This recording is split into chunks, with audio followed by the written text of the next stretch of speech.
नमस्कार, देश न्यूज में आपका स्वागत है और मैं हूं आपके साथ स्नेहा। और आज आप देख रहे हैं हमारा खास कार्यक्रम मंथन में आज हम बात करेंगे लोकसभा साथ ही साथ आने वाले विधानसभा चुनाव की। लोकसभा चुनाव की भी तैयारियां इस चुनाव से विधानसभा चुनाव से होती हुई नजर आ रही हैं। कहा जा रहा है कि लोकसभा का सेमीफाइनल विधानसभा चुनाव को माना जा रहा है। वहीं अगर अमित शाह की बात करें तो अमित शाह का पसंदीदा खेल क्रिकेट है और राजनीति की पिच पर भी उन्हें ऐसी कई खतरनाक गेंद फेंकने के लिए जाना जाता है, जिस पर विपक्ष ये सोचने के लिए मजबूर हो जाता है कि इस गेंद को छोड़ना है या खेलना है। इस बार भी उन्होंने मध्य प्रदेश, छत्तीसगढ़ और राजस्थान में चुनाव प्रचार के दौरान राम मंदिर के मुद्दे को प्रमुखता से उठाकर विपक्ष के सामने ऐसी गुगली फेंकी है। इसी बीच प्रधानमंत्री नरेंद्र मोदी ने भी राम मंदिर का जिक्र अपनी हर सभा में किया है। साथ ही साथ जनता का ये कहना है कि राम मंदिर का वादा भारतीय जनता पार्टी पूरा करती हुई नजर आ रही है। और इसी पर चर्चा के लिए हमारे साथ जुड़ चुके हैं नितिन दुबे जी, जो कि प्रवक्ता हैं कांग्रेस से, और साथ ही साथ रितेश मोहरे जो कि भारतीय जनता पार्टी के प्रवक्ता हैं छत्तीसगढ़ से, और गौरव चतुर्वेदी जी जो कि पत्रकार हैं, और साथ ही साथ बृजराज सिंह जी भी जुड़ चुके हैं जो कि भारतीय जनता पार्टी के प्रवक्ता है मध्य प्रदेश से। आप सभी का बहुत बहुत स्वागत है देश न्यूज पर। सबसे पहले मैं जाऊंगी नितिन दुबे जी के पास, उनसे जानना चाहती हूँ, जिस तरीके से जनता का भी कहना है कि भारतीय जनता पार्टी ने वादा किया था राम मंदिर के निर्माण को लेकर, उस तरीके से भारतीय जनता पार्टी इस अपने दावे पर खरी उतर रही है। बहुत से ऐसे वादे हैं जो पूरा करती हुई नजर आ रही है। लेकिन वहीं विपक्ष को देखें तो विपक्ष का ये कहना है कि राम मंदिर के नाम पर भारतीय जनता पार्टी वोट मांगने की रणनीति अपना रही है। जी नितिन दुबे जी। देखिए, बड़ी तफसील से बात को सुनिए, क्योंकि ये बहुत भयानक धार्मिक घोटाला जी हमारे देश की सर्वोच्च अदालत ने, जब ये प्रकरण लंबित था तो सर्वोच्च अदालत ने, जिसे हम सुप्रीम कोर्ट कहते हैं, जिसकी अवमानना को हम अपराध मानते हैं जी, उसके निर्णय पे अयोध्या में राम मंदिर का निर्माण तथ्यों के आधार पे हुआ, भौतिक सत्यापन के आधार पर हुआ, पुरातन खुदाई के आधार पर हुआ जी। और देश के पूर्व प्रधानमंत्री भारत रत्न राजीव गांधी जी ने अयोध्या में भगवान राम को ताले से मुक्त कराया था। ये शुरुआत आदरणीय राजीव जी ने ही की थी। ठीक है। दूसरी बात, जब आप मंच पे ये कहते हैं देश का प्रधानमंत्री की हम मंदिर बनवा रहे हैं, देश का गृह मंत्री कहता है कि हम मंदिर बनवा रहे हैं, तो मेरे हिसाब से, मेरे विवेक से तत्काल सुप्रीम कोर्ट को संज्ञान लेके दोनों के खिलाफ कठोर कार्रवाई करना चाहिए। इसे कहते हैं संविधान का राज, इसे कहते हैं देश में कानून का राज। ऐसा नहीं कहते कि आप मंच पे खड़े होकर सुप्रीम कोर्ट का मखौल उड़ाए, देश की सेना का मखौल उड़ाए और अपने आप को सबसे बड़ा तिलकधारी और देशद्रोही, देशभक्त साबित करें। देखिए, राम मंदिर करोड़ों अरबों हिंदुओं की मान्यता के पे जो है एक मोहर सुप्रीम कोर्ट ने लगाई है। हम भी ये चाहते थे कि विवादित मुद्दा भारत के न्यायालय के दरवाजे पे जाके सुलझे, क्योंकि अगर कोई राजनीतिक दल या सामाजिक संगठन इस मुद्दे का हल करता तो ये विवाद हमेशा के लिए रहता। लेकिन देश की सर्वोच्च अदालत ने इस मुद्दे का निराकरण किया है और हम उस फैसले को सर्वमान्य मानते हैं, सिरोधारी लेते हैं। किसी ने कोई विरोध नहीं किया, ना ही कोई कर सकता है। हम भी श्री राम की जन्मभूमि पे पैदा हुए हैं, हमारे आराध्य भी श्री राम है, लेकिन इन्होंने श्री राम का दुरुपयोग किया है। ये बहुत बड़ा पाखंड है, ये बहुत बड़ा पाप है। जिस तरह काल नेमी ने राम राम कह के हनुमान जी का पैर पकड़ा था, उसी तरह ये काल नेमी राम राम कह के चुनाव जीतना चाहते हैं। 2023 का मध्य प्रदेश चुनाव जीतना चाहते हैं। यही हवा ये देश में फैलाना चाहते हैं। इनको ये नहीं मालूम कि देश में अराजकता है, बेरोजगारी है। अरे राम को कौन नहीं पूजेगा, तुम्हारे कहने से पूजेंगे। अरे भाई, हम तो जन्म से, जन्मांतर से, पीढ़ियों से पूछते सब चले आ रहे हैं, सभी अपने घरों में अनुष्ठान पूजन करते हैं। आप होते कौन है राम पे बिल्कुल नितिन दुबे जी, हम बृजराज जी से इसका जवाब लेते हैं। कार्रवाई सुप्रीम कोर्ट का करना चाहिए। बिल्कुल बृजराज जी, आप कुछ कह रहे थे, बताइए। दुबे जी राम राम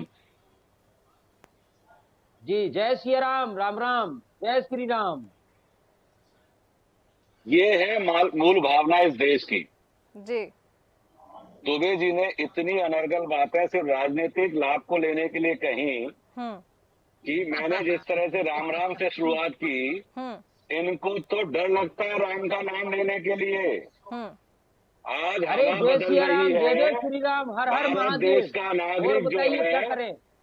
भारत देश का रामचरितमानस नागरिक पढ़ने एक लगी हिंदुत्व यही। के ध्वज नितिन तले दुबे जी। इकट्ठा हो रहा है, एकत्रित हो रहा है, तो इनके पैरों के नीचे जमीन खिसक गई है, जिसकी वजह से आज ये राम का नाम लेने को तैयार हो गए हैं। कमलनाथ जी जो हैं, वो हनुमान जी की कथा करा रहे हैं। माननीय, मैं आपसे पूछना चाहता हूं कि कांग्रेस पार्टी की मुख्य विचारधारा क्या है।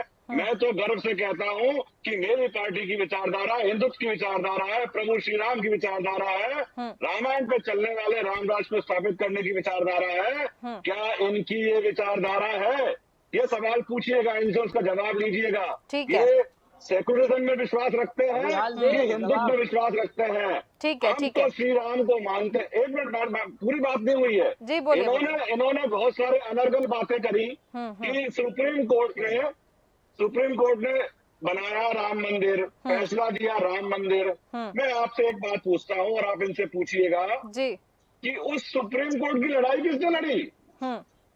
किस पार्टी से एफिलेटेड संस्थाओं ने उसके लिए संघर्ष किया, बलिदान दिया? वो कौन से लोग थे जिन लोगों ने ये सब किया? दुबे जी को शर्म आनी चाहिए। लेकिन दुबे नाम लिखते हैं अपना, लेकिन कभी राम मंदिर के लिए एक चंदा नहीं दिया इस आदमी ने। बात करते हैं ये इन्हीं के नेहरू गांधी नेहरू जी का जिनका जन्मदिन है, उनने सोमनाथ के, मेरा एक सवाल और है, सोमनाथ के मंदिर के जीर्णोद्धार में प्रेसिडेंट साहब को नहीं जाने दिया था, सिर्फ सेकुलरिज्म की वजह से, तुष्टीकरण की वजह से। और नितिन दुबे से एक सवाल पूछिएगा कि इस पूरे भारत देश में आजादी के बाद से, स्वतंत्रता के बाद से कौन सा मंदिर कांग्रेस गवर्नमेंट ने आज तक उस मंदिर का जीर्णोद्धार किया है? कौन सी धार्मिक संस्कृति का, हमारे धार्मिक संस्कृति को आगे बढ़ाने का कौन सा कार्य किया है? नितिन दुबे जी, आपको हिंदू होने के नाते शर्म आनी चाहिए कि आप एक ऐसी पार्टी का साथ दे रहे हैं जो तुष्टीकरण की राजनीति में गले तक डूबी हुई है। ठीक है। मुस्लिम वोटों के लिए वो कुछ भी कर सकते हैं। ठीक है ब्रिजराज जी, मैं नितिन दुबे जी आपसे जरूर जवाब लेना चाहूंगी, लेकिन उसके पहले मैं गौरव चतुर्वेदी जी आपके पास आना चाहूंगी। आपसे जानना चाहती हूँ कि जिस तरीके से यहाँ पर राम मंदिर को लेकर कहा जा रहा है विपक्ष के द्वारा कि भारतीय जनता पार्टी वोट पाने के लिए सारे काम कर रही है, साथ ही साथ नितिन दुबे जी ने यह भी कहा कि भारतीय जनता पार्टी ने ये कोई काम नहीं किया है, सुप्रीम कोर्ट ने ये काम किया है, भारतीय जनता पार्टी एक तरीके से श्रेय ले रही है। क्या कहेंगे आप इस पे? देखिए स्नेहा जी, राम मंदिर का जो मुद्दा था वो मूलतः विश्व हिंदू परिषद का उठाया हुआ मुद्दा था, जिसे भारतीय जनता पार्टी ने, क्योंकि विश्व हिंदू परिषद एक आनुषांगिक संगठन के तौर पर संघ के और भाजपा के करीब था, तो इसको समर्थन किया था भाजपा ने। सुप्रीम कोर्ट, जो नितिन जी कह रहे हैं, सुप्रीम कोर्ट ने इस पर मोहर लगाकर भारत की हिंदू मुस्लिम एकता को बनाए रखने की दिशा में एक बहुत महत्वपूर्ण निर्णय दिया और राम मंदिर का मार्ग बनाने का मार्ग प्रशस्त किया। ठीक है। लेकिन इस मुद्दे को लेकर के अपनी राजनीति करती आ रही भारतीय जनता पार्टी ने इस मुद्दे को हाईजैक करने का काम किया, इस बात से इनकार नहीं किया जा सकता है। ठीक है। देखिए राम मंदिर और इस पे आपत्ति है को लेकर के बहुत सारी चीजें हैं। ब्रिजराज जी, मैं आपके पास आऊंगी, बात कंप्लीट हो जाने दीजिए। जी बोलिए। राम मंदिर को लेकर कांग्रेस ने भी कुछ कदम उठाए थे, भारतीय जनता पार्टी अपने मुद्दे को आगे बढ़ाती रही, लेकिन जो सुप्रीम कोर्ट का निर्णय है, अब इसके बाद किसी भी व्यक्ति को, किसी भी पार्टी को, किसी भी धर्म को यह कहने का अधिकार नहीं होता है कि यह मंदिर वो बनवा रहे हैं। ठीक है, ठीक है। किसी भी राजनीतिक पार्टी को अधिकार नहीं है कि ये मंदिर, राम मंदिर, कोई भी राजनीतिक दल बनवा रहा है। ये सुप्रीम कोर्ट ने जो भी किया है, सुप्रीम कोर्ट ने किया है। और इसी पर मैं जवाब चाहूंगी रितेश मौर्य जी आपका। ऐसा कहना है विपक्ष का भी, और साथ ही साथ हमारे साथ गौरव चतुर्वेदी जी जुड़े हुए हैं, उनका भी कहना है कि किसी भी राजनीतिक दल को ये नहीं कहना चाहिए कि वो राम मंदिर बनवा रहे हैं। क्या कहेंगे आप इस पे? देखिए सबसे पहले तो मैं देश के सभी दर्शकों को दीपोत्सव की हार्दिक शुभकामनाएं देता हूँ। और मैं सबसे पहले जो राम मंदिर के विषय में जो आज जो विषय है, कांग्रेस के प्रवक्ता और जो विश्लेषक, उनको मैं जानकारी देना चाहता हूँ जी कि राम मंदिर भारत के करोड़ों हिंदुओं की आस्था का केंद्र है, जहां 500 साल के संघर्ष का एक परिणाम है। और भारतीय जनता पार्टी जो लगातार अपने स्थापना काल से ही राम मंदिर की स्थापना को लेकर के, कल्पना को लेकर के काम की। 6 दिसंबर 1992 में कार्ल सेको ने विवादित जो ढांचा को ढा करके और ऐसे कोठारी बंधुओं की बलिदान दिया, उसको देश ने पूरा देखा। और किस प्रकार से केंद्र में जब कांग्रेस की सरकार थी, उन्होंने तो राम को मानने से इनकार कर दिया, उसकी आस्था पे उन्होंने प्रश्न चिन्ह खड़ा किया, राम सेतु पे उन्होंने प्रश्न चिन्ह खड़ा किया। लेकिन मैं बता देना चाहता हूँ, कांग्रेस की आस्था केवल गांधी परिवार पे है। राजीव गांधी फाउंडेशन के द्वारा चाइना से चंदा लेने का काम जो करते हैं, लेकिन जहां राम मंदिर बनने के लिए वो 1 रुपए का भी सहयोग नहीं करते। जब राम मंदिर का फैसला आता है तो वो झंडा लेकर निकल जाते हैं कि हमने और राजीव गांधी जी ने एक पहल किया था। मैं पूछना चाहता हूँ कांग्रेस की प्रवक्ता से, उन्होंने कौन सा ऐसा पहल किया कि जब सुप्रीम कोर्ट का निर्देश नहीं आया तब तक वहां पर कौन से हिंदुओं का वहां पर पूजा करने की अनुमति दी? मुलायम सिंह यादव जी रक्षा मंत्री थे, जब वो कार से ऊपर गोली चला, क्या हमें याद नहीं है? ठीक है, ठीक है। मैं जवाब चाहूंगी नितिन दुबे जी, मैं आपसे जवाब चाहूंगी। रितेश जी का जवाब दीजिए। देखिए, मैं वही बात दोहरा रहा हूँ कि देश के सुप्रीम कोर्ट या किसी भी अदालत के निर्णय को अपना निर्णय बताना, ये बहुत बड़ी हिटलर शाही है।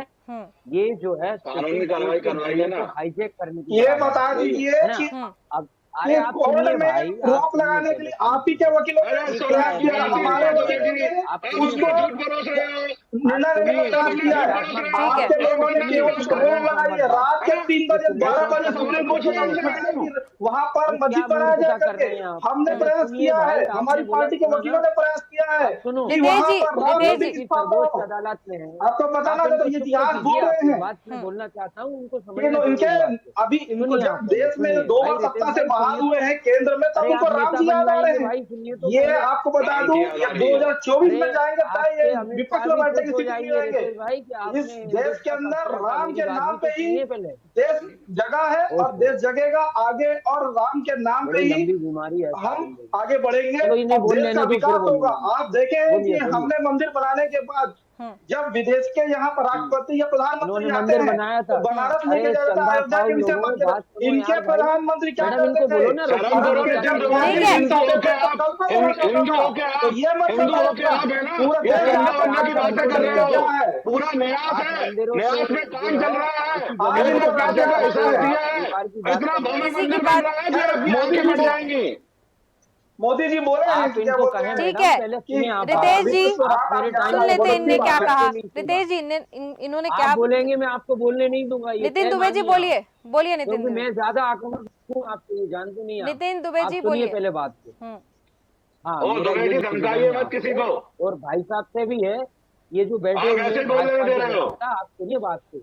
देश की सर्वोच्च अदालत ने ये निर्णय दिया है कि यहाँ राम मंदिर का निर्माण होगा। अब आप इत्तेफाक से सरकार में, तो देश के प्रधानमंत्री होने के नाते आपको भूमि पूजन का अधिकार है, शिला पूजन का अधिकार है, मंदिर की फोटो डालने का अधिकार है, चलो मान लिया ये भी। लेकिन आप ये श्रेय ले रहे हैं, ये गैर कानूनी है। आप राजनीतिक मंच से श्री राम का उपयोग कर रहे हैं, प्रयोग कर रहे हैं। प्रयोग तो बहुत दिनों से चला आ रहा है, उपयोग कर रहे हैं अब तो। ये अपराध है। क्या मालूम सुप्रीम कोर्ट की नींद कब खुलेगी। मैं तो ये भी कहता हूँ कि तुरंत जो है मीडिया रिपोर्ट के आधार पे सुप्रीम कोर्ट को संज्ञान लेकर इनको नोटिस जारी करना चाहिए कि अब श्री राम आप मंच से नहीं बोलेंगे, आप मंदिर में बोले। आप लोगों को भ्रमित नहीं कर सकते। ये धर्मनिरपेक्ष देश है, यहाँ हिंदू मुस्लिम सिख ईसाई सबकी भावनाओं की कदर करना पड़ेगा। हम पाकिस्तान नहीं है कि अपनी हिटलरशाही और तानाशाही चलाएं। हम समाज उसको कहते हैं जो 4 लोगों को लेकर चले। अकेले अकेले आप क्या कर लोगे। इस भारत की खूबसूरती है, आज पूरे विश्व में भारत अकेला खड़ा है। कोई उसके साथ नहीं भी हो तो भी इंडिया इंडिया है। मानवों को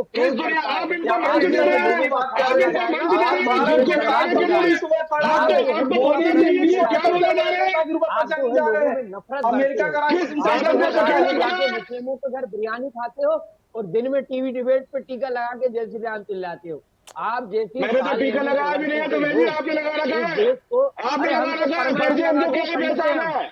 अरे भाई, नितिन हम दुबे जी, हम तो पैदाइशी टीकेबाज हैं, हम तो ये पैदाइशी है हमारा।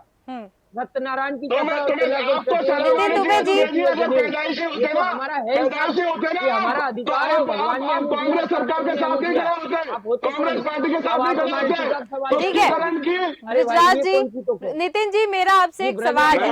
नितिन जी, नितिन जी मेरा सवाल है आपसे एक, जैसा कि आपने कहा कि रात में और दिन में टीका लगा के बैठने की आपने जो बात कही, ऐसे क्यों बयान देते हैं कांग्रेस के नेता? एक कांतिलाल भूरिया ने नहीं, कांतिलाल भूरिया ने बयान दिया कि दिन में चंदा इकट्ठा करते हैं और रात में उसी चंदे की शराब पीते हैं। ये राम मंदिर के नाम पे एटलीस्ट ये सब नहीं कहना चाहिए। ये चंदा देखिए राम मंदिर के नाम पे नहीं कह रहे हैं, हम ये कह रहे हैं कि ये जो नशेलों का झुंड निकलता है, गमछा डाल के, टीका लगा के, तलवार रख के हाथ में, ये लोगों से वसूली करते हैं। इसी भोपाल में करते हैं। मुसलमान तो बड़ा अच्छा है, नहीं ये धर्म नहीं है, मुसलमान तो बड़ा अच्छा है।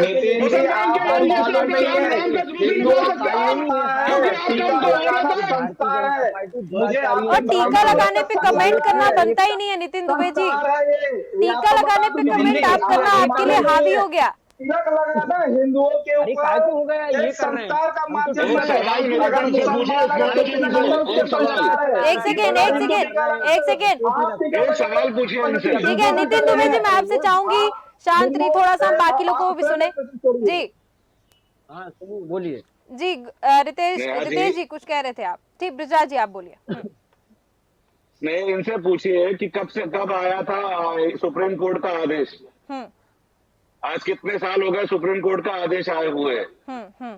ठीक है। कितनी बार इनका शीर्ष नेतृत्व गया राम मंदिर में रामलला के दर्शन के लिए? कितनी बार? और कितनी बार इनके राहुल बाबा गए, कितनी बार कमलनाथ जी चले गए, कितनी बार दिग्विजय सिंह जी चले गए? इनके तो शीर्ष नेतृत्व ने यह कहा था कि बाबरी मस्जिद बनवा देंगे हम। राम जी का बाबरी मस्जिद टूटने का हमें बहुत दुख है। नितिन दुबे जी, क्योंकि आपके ही पार्टी के अधीर रंजन चौधरी जी ने आज कहा है कि भारतीय जनता पार्टी जो है राम मंदिर को लेकर मुद्दा बना रही है, तो आपके कांग्रेस पार्टी के नेताओं को करना ही नहीं चाहिए, बात ही नहीं करनी चाहिए ना राम मंदिर पे। ये मुद्दा ही तो बना रहे हैं। जब ये देश का प्रधानमंत्री और देश का तो जब ऐसा बोलेंगे तो उनको जवाब भी तो मिलेगा, इसलिए मुद्दे की बात हो जाती है। जवाब हम दे रहे हैं ना जी, बोलिए। राम को मंच पर क्यों लेकर आ रहे हैं राजनीतिक मंच पे? अरे राम हमारे माथे में है, राम हमारे गर्व में है, हम राम को गर्व से लेके चलते हैं। हम तो खुल के कहते हैं कि हम राम भक्त हैं। रितेश जी कुछ कहना चाह रहे हैं? बोल के दिखाए बृजराज जी और नितिन जी। रितेश जी कुछ कहना चाह रहे हैं? जी रितेश जी बोलिए। रितेश जी देखिए, कांग्रेस के प्रवक्ता को शायद ना अपना इतिहास उठा करके देखना चाहिए। जब राम मंदिर के मुद्दे को लेकर के सुप्रीम कोर्ट हाई कोर्ट में जब चर्चा हुई, कांग्रेस के अधिकृत वकीलों ने नितिन दुबे जी प्लीज, नितिन दुबे जी मैं आपसे चाहूंगी शांत रहिए, दूसरे की बात सुनना है। स्टेटमेंट दिया था नितिन दुबे जी जवाब सुन लीजिए ना। जो सुप्रीम कोर्ट में जो दिया था आप उसको पढ़ लीजिए कि इस केस के राम मंदिर मुद्दे पर हम आगे चर्चा कर सकते हैं। उन्होंने चर्चा करते करते 40 साल बिता दिया। मैं पूछना चाहता हूँ कांग्रेस के प्रवक्ता से कि कांग्रेस के अधिकृत जो है वकीलों ने किस प्रकार से जो सुप्रीम कोर्ट हाई कोर्ट ने डेट पे डेट दिया है, उसका परिणाम ये हुआ है कि देश के करोड़ों हिंदुओं की आस्था से खिलवाड़ हुआ है। मगर जब मोदी जी जब देश के अंदर प्रधानमंत्री बनते हैं और 2019 के चुनाव में हमने मैनिफेस्टो में लाया कि हम दोबारा हम सत्ता में आएंगे तो राम मंदिर बनाएंगे, और कांग्रेस ने पसंद किया कि वो राम मंदिर कब बनाएंगे। अब बन गया तो अब उनका पेट में दर्द हो रहा है राम के नाम पे। तो भैया राम जी जो है हमारे भारतीय जनता पार्टी के आराध्य देव हम बोल सकते हैं। क्या कांग्रेस के आराध्य देव मानते हैं क्या कि सोनिया गांधी और राहुल गांधी सुपर काम करते हैं? ठीक है। बृजराज जी को मैं बृजराज जी को थोड़ा सा समय देना चाहती हूँ। जी बृजराज जी बोलिए। मैं बहुत छोटी सी बात करूंगा यहाँ पर। जी बोलिए। कि हमने अपने संकल्प पत्र में राम मंदिर निर्माण के बारे में लिखा था। और आज हमने उसको पूर्ण करवाया है। तो हम उसका श्रेय लेंगे हमें इसको लेने से कोई नहीं रोक सकता। हम बहुत गर्व से कहते हैं कि हम राम भक्त हैं। मैं नितिन दुबे जी को चैलेंज करता हूँ, चुनौती देता हूँ कि ये अपने शीर्ष नेतृत्व से पूछ ले, क्या वो अपने आप को राम भक्त कहने के लिए तैयार है? ठीक है, राम मंदिर क्या का उनका शीर्ष नेतृत्व ठीक है, ठीक है, ठीक है, गुजरात जी, नहीं जा पाएंगे। ठीक है। गौरव चतुर्वेदी जी से मैं पूछना चाहूंगी, जिस तरीके से यहाँ पे बातचीत हो रही है, श्रेय लेने की बात हो रही है, आप किस बात से सहमत नजर आ रहे हैं? क्या, क्योंकि यहाँ पर संघर्ष भारतीय जनता पार्टी का नजर आ रहा है, लेकिन विपक्ष जो है वो नहीं मानने को तैयार है। विपक्ष कहना है कि सुप्रीम कोर्ट का काम है ये सारा। देखिए, नैतिक तौर पर तो डिसीजन तो सुप्रीम कोर्ट का है। कोई भारतीय जनता पार्टी की किसी सरकार ने या भारतीय जनता पार्टी ने वहां पर जाकर मंदिर का निर्माण तो नहीं कराया जी। सुप्रीम कोर्ट ने निर्णय दिया कि वहां पर न्यास बनाया जाए। आप भी चतुर्वेदी। न्यास बनाने की जवाबदारी मौजूदा केंद्र सरकार की और राज्य सरकार की। उस आधार पर वहां न्यास बना, न्यास ने वहां पर निर्माण कार्य शुरू कराया। आप उसे अपने संकल्प पत्र में शामिल कर सकते हैं, कोई बुराई की बात नहीं जी। लेकिन आप जब उसका श्रेय लेने की बात करते हैं तो ये गलत हो जाता है, क्योंकि इस देश में सिर्फ भारतीय जनता पार्टी में शामिल व्यक्ति ही हिंदू नहीं है या श्री राम कहने वाला नहीं है। अन्य राजनीतिक दलों में भी मूल भावना में हिंदुत्व भगवान राम के प्रति आस्था है, आम आदमी में भगवान राम के प्रति आस्था है जी। ये इस आस्था पर जब चोट पहुंचती है, जब कोई इसका श्रेय लेने का प्रयास, कोई चोट नहीं पहुंच रही है। ठीक है प्रसाद जी, राम मंदिर बन रहा है, गर्व की बात है और बनना चाहिए, इसमें कोई बुराई नहीं। लोग राम जी का नाम लेकर डरते थे। ये सेकुलरिज्म की चादर ओढ़े हुए सरकार है, राम जी का नाम लेने पे केस कर देती थी। राजस्थान के अंदर राम जी का रथ निकालना पाबंदी है। ठीक है भाई, जो गौरव भाई साहब जी बात कह रहे हैं वो सही कह रहे हैं। ये राम जी को हमने राम जी के लिए रास्ते खोले हैं, हमने संघर्ष किया है। किस बात की बात करते हैं? धर्मनिरपेक्ष देश। ठीक है ब्रिजराज जी, गौरव चतुर्वेदी जी कुछ कहना चाह रहे हैं। ब्रिजराज जी, गौरव जी बोलिए। राम इस देश के अगर भारतीय जनता पार्टी राम मंदिर को बनाने का श्रेय लेने का काम कर रही है, हम नहीं तो भारतीय जनता पार्टी के उन नेताओं को ब्रिजराज जी थोड़ा जवाब सुन लेते हैं। हाँ बोलिए। सॉरी।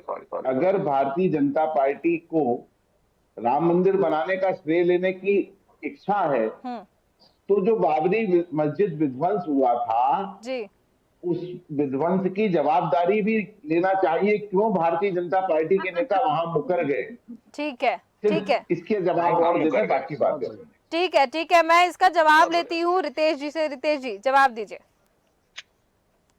ब्रिजराज जी को मैं बताना चाहता हूँ, इतिहास की ओर उठा के देखिए, 1528 में बाबर ने राम मंदिर तोड़ करके वहां पर, क्षमा चाहूंगा, वो देखो ना, खरदूसरा युद्ध शुरू हो गया। पहले मैं बताऊंगा कि 1528 में बाबर जब भारत आया तो सबसे पहले उन्होंने हमारे आराध्य राम जी के मंदिर को तोड़ करके मस्जिद बनाने का काम किया, जबकि इनके मुस्लिम लॉ के हिसाब से जहां पर किसी धर्म का कोई मंदिर या फिर ऐसा कुछ रहता है वहां पर तोड़ करके उसको गुम्बद के रूप में स्थापित करना उनके नियम में नहीं है।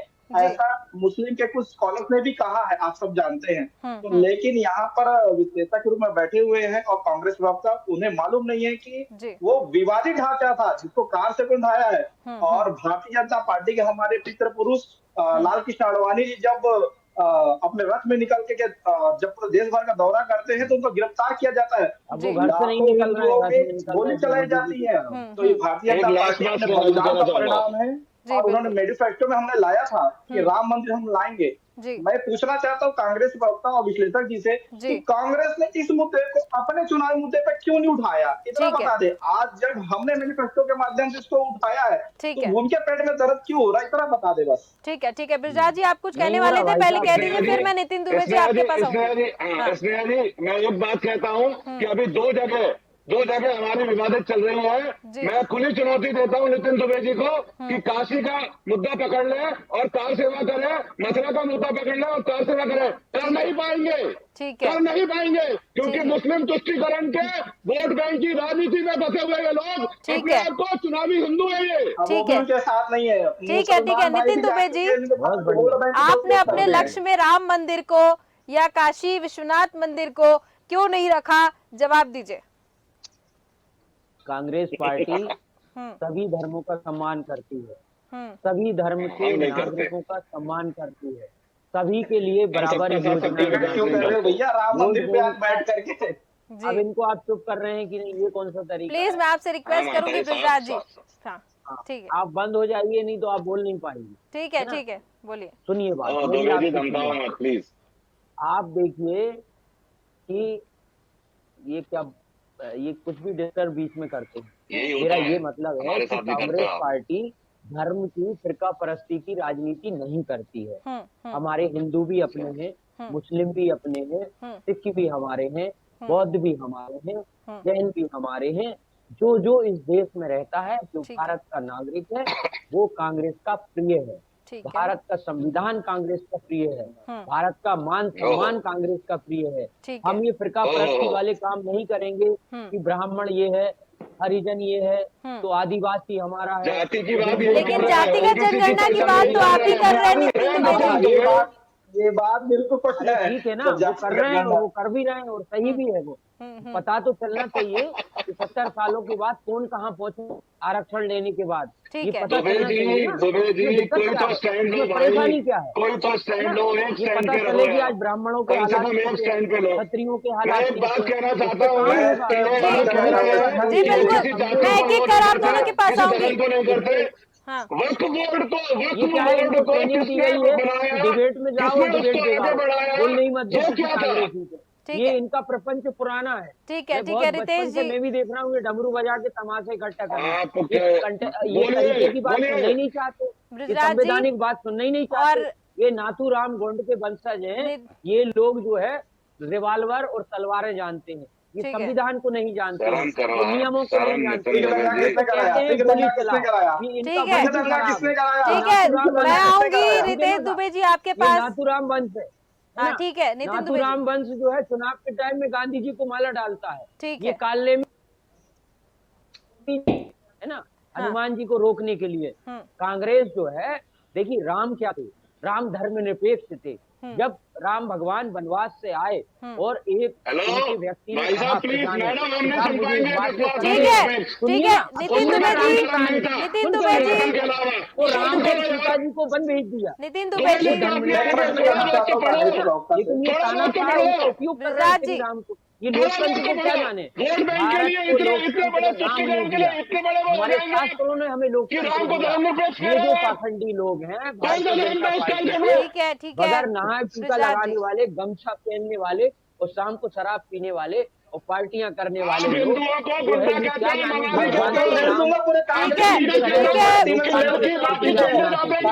नितिन दुबे जी और बृजराज जी, मैं आपसे रिक्वेस्ट कर रही हूँ प्लीज, किसी की आवाज सुनाई नहीं दे रही है। मैं आखिरी प्रतिक्रिया, कांग्रेस रितेश जी के पास मैं जाना चाहूंगी। रितेश जी कुछ कह रहे थे आप, जल्दी कहिएगा, समय की सीमा बहुत कम है।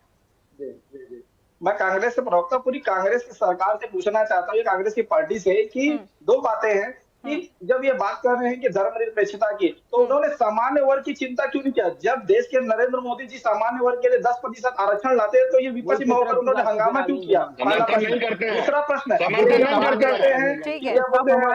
के नाम पे चंदा लेने छत्तीसगढ़। प्लीज मैं आखिरी प्रतिक्रिया लूंगी गौरव चतुर्वेदी जी से। गौरव चतुर्वेदी जी, जैसा कि रितेश जी ने कहा कि सामान्य वर्ग के बारे में क्यों नहीं सोचा, क्या कहना आपका इस पे? देखिए, संविधान अगर आरक्षण दे रहा था जी, उस आरक्षण को 10 साल में खत्म करना था, 10 साल में खत्म नहीं हुआ। तो अगर आरक्षण में आप संशोधन करना है जी, तो उसके लिए आपको जाति गणना करने की आवश्यकता है कि कौन लोग हैं जिनको आरक्षण का लाभ नहीं मिला। जी, देखिए, मैं आपको बताऊं कि कई रिजर्व सीटें जो विधानसभा की हैं, उन पर बाहर के प्रत्याशी जाकर चुनाव लड़ते हैं, वहां स्थानीय प्रत्याशी क्यों नहीं मिल पाता है? चाहे कांग्रेस हो या भाजपा हो, दोनों दूसरे बाहर के प्रत्याशियों को लाती है। इसी प्रकार जो छोटे गरीब हैं, दलित गरीब हैं, पिछड़े गरीब हैं, आदिवासी गरीब हैं, वो आज भी गरीब हैं, उन्हें उस आरक्षण का लाभ नहीं मिला है। तो अब आरक्षण की एक नई व्यवस्था करने के लिए अगर जातिगत गणना की जा रही है, बुराई नहीं है, क्योंकि वस्तु स्थिति हमारे सामने होना चाहिए और हर सरकार के सके, जिससे वो आगे की रूपरेखा बनाने में आसान काम कर सके। ठीक है, ठीक है। यानी कि कुल मिलाकर ये देखा जाए तो गौरव चतुर्वेदी जी का इस पे जो मत था आपने सुना ही। चलिए, ये जो राम मंदिर का मुद्दा है या फिर हम आरक्षण का मुद्दा है, जातीय जनगणना का मुद्दा आ गया, बहुत सारे मुद्दे राम मंदिर के आजू बाजू इर्द गिर्द घूमते हुए नजर आए। इस पर एक अलग से बैठ के और मंथन करने की जरूरत पड़ेगी। चलिए, बहुत बहुत धन्यवाद आप सभी मेहमानों का हमारे साथ जुड़ने के लिए और इस पर चर्चा करने के लिए बहुत बहुत शुक्रिया। तो हम यहाँ पर बात कर रहे थे दौरे की, यानी कि जो नेता प्रधानमंत्री से लेके राहुल गांधी से लेके हर दल के नेता जो दौरा करते हुए नजर आ रहे हैं, जनसभा को संबोधित करते हुए नजर आ रहे हैं। तो वहीं अगर हम दूसरी तरफ देखें तो राम मंदिर की अगर बात करें तो राम मंदिर पर विपक्ष का कहना है कि Bharatiya Janata party vote bank की राजनीति राम मंदिर के जरिए करना चाहती है। वहीं भारतीय जनता पार्टी का कहना है कि इतने साल के संघर्ष के बाद अगर राम मंदिर बना है तो वो श्रेय भारतीय जनता पार्टी को कहीं ना कहीं जाता है। लेकिन इस पर सियासी गलियारों में इस पर गर्माहट जरूर नजर आ रही है। लेकिन अब देखना होगा कि विधानसभा चुनाव है, लोकसभा चुनाव भी हैं, जनता किस तरफ जाती है। जनता को सब पता है कि आखिर हो क्या रहा है, ऐसा नहीं कि जनता को कुछ नहीं पता है, लेकिन देखना ही होगा कि चुनाव के दौरान जनता किसको चुनती है, किसकी ओर जनता का रुख रहता है। तो फिलहाल के इस कार्यक्रम में सिर्फ इतना ही। देखते रहिए देश न्यूज। नमस्कार।